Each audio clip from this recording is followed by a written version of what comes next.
ಆಗುತ್ತಿರುವ ದೌರ್ಜನ್ಯಗಳು ಮತ್ತು ಅವರ ಕರೆಕ್ಟಾಗಿ 5-6 ತಿಂಗಳಿಂದ ಸಂಬಳವೂ ಆಗ್ತಾಯಿಲ್ಲ, ಅವ್ರಿಗೆ ಇರತ್ತಿ ವಸತಿ ಮನೆಗಳಿಲ್ಲ ಮತ್ತು ಯಾವುದೇ ಥರದ ಅವರಿಗೆ ಕೆಲಸ ಮಾಡುವ ಟೈಮಲ್ಲಿ ಅವ್ರಿಗೆ ಏನಾದರೂ ಅನಾಹುತಗಳಾದರೆ ಅವರಿಗೆ ಹೇಳೋರು ಕೇಳೋರು ದಿಕ್ಕಿಲ್ಲ ನಮ್ಮ ಜಿಲ್ಲೆಯಲ್ಲಿ ಅಂತ ಹೇಳೋಕ್ಕೆ ಇಷ್ಟಪಡ್ತೀನಿ. ಇದೇ ರೀತಿ ವಾರ್ಡ್ ನಂಬರ್ 31 ಸ್ವಸ್ತಿಕ್ ನಗರದಲ್ಲಿ ಜಗದೇವಿ ಎಂಬ ಒಬ್ಬ ಪೌರ ಕಾರ್ಮಿಕ ಮಹಿಳೆಗೆ ಮೊನ್ನೆ ನಾಯಿ ಕಚ್ಚಿದ್ದು ಸಂಕ್ರಾಂತಿ ಹಬ್ಬದ ದಿನ. ನಾವೆಲ್ಲರೂ ಮನೆಯಲ್ಲಿ ನಮ್ಮ ಹಬ್ಬಗಳು ಆಚರಣೆ ಮಾಡ್ತಾ ಇರ್ತೀವಿ, ಅವರು ಕೂಡ ಆಚರಣೆ ಮಾಡಬೇಕು. ಆದರೆ ಅವ್ರು ಏನು ಮಾಡ್ತಾರೆ, ತಮ್ಮ ಕೆಲಸನೇ ದೇವ್ರಂತ ತಿಳ್ಕೊಂಡು, ಕಾಯಕವೇ ಕೈಲಾಸ ಅಂದರೆ ನಮ್ಮ ಕೆಲಸನೇ ನಮಗೆ ದೇವ್ರಂತ ತಿಳ್ಕೊಂಡು ನಾವೆಲ್ಲರೂ ಹಬ್ಬ ಆಚರಣೆ ಮಾಡುವಾಗ ಅವ್ರ ಮನೆಯಲ್ಲಿ ಇರಲಾರ್ದೆ ರೋಡಿಗೆ ಮುಂಜಾನೆ ಬೆಳಗ್ಗೆ 4ರಿಂದ 5 ಗಂಟೆ ಸುಮಾರು ಎದ್ದು ರೋಡಿಗೆ ಬಂದವರು ಕಸ ಹೊಡೆಯೋದು ಮಾಡ್ತಾರೆ. ಅದರಿಂದ ನಮ್ಮ ಜಿಲ್ಲೆ ಏನಾಗೆ ಸುಂದರವಾಗಿ ವಾತಾವರಣ ಕಾಣುತ್ತೆ, ನಾವು ಕೂಡ ಹೆಲ್ದಿಯಾಗಿರೋಕ್ಕೆ ಒಂದು ಕಾರಣ. ಇದೇ ರೀತಿಯಾಗಿ ಜಗದೇವಿ ಅವ್ರಿಗೆ ನಾಯಿ ಕಚ್ಚಿದ ಕಾರಣ ಯಾರೂ ಬಂದು ಒಬ್ಬ ಅಧಿಕಾರಿಗಳು ಬಂದಿಲ್ಲ ಮತ್ತು ಮಹಾಪೌರರು ಬಂದಿಲ್ಲ ಮತ್ತು ವೈದ್ಯಕೀಯ ಅಧಿಕಾರಿಗಳು ಇದ್ದಾರೆ. ಒಂದು ಬೋರ್ಡ್ ಇದೆ ಅದು ಕಾರ್ಪೊರೇಷನಲ್ಲಿ, ಅವರು ಕೂಡ ಇನ್ನೂವರೆಗೂ ಅವ್ರ ಮನೆಗೆ ಬಂದು ಸಂಪರ್ಕ ಮಾಡಿಲ್ಲ. ಅವರು ಇದ್ದಾರೋ ಅಥವಾ ಏನಾಗಿದೆಯೋ ಎಂಬುದು ಒಬ್ಬರು ವಿಚಾರ ಮಾಡ್ತಿಲ್ಲ.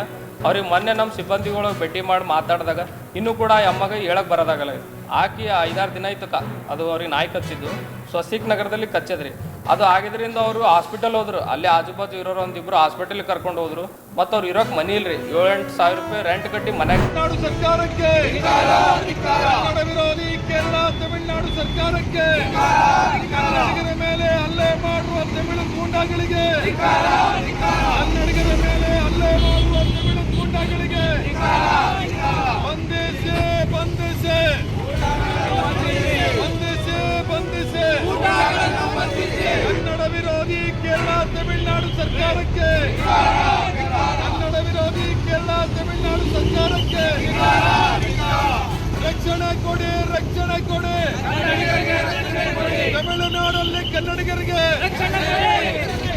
ತಮಿಳುನಾಡಲ್ಲಿ ಕನ್ನಡಿಗರಿಗೆ, ತಮಿಳುನಾಡಲ್ಲಿ ಕನ್ನಡಿಗರೇ, ತಮಿಳುನಾಡಲ್ಲಿ ಕನ್ನಡಿಗರಿಗೆ, ತಮಿಳುನಾಡು ಸರ್ಕಾರಕ್ಕೆ, ಅರಸತ್ತ ತಮಿಳುನಾಡು ಸರ್ಕಾರಕ್ಕೆ, ಅರಸತ್ತ ಕೇರಳ ಸರ್ಕಾರಕ್ಕೆ, ತಮಿಳುನಾಡು ಕೇರಳ ಸರ್ಕಾರಕ್ಕೆ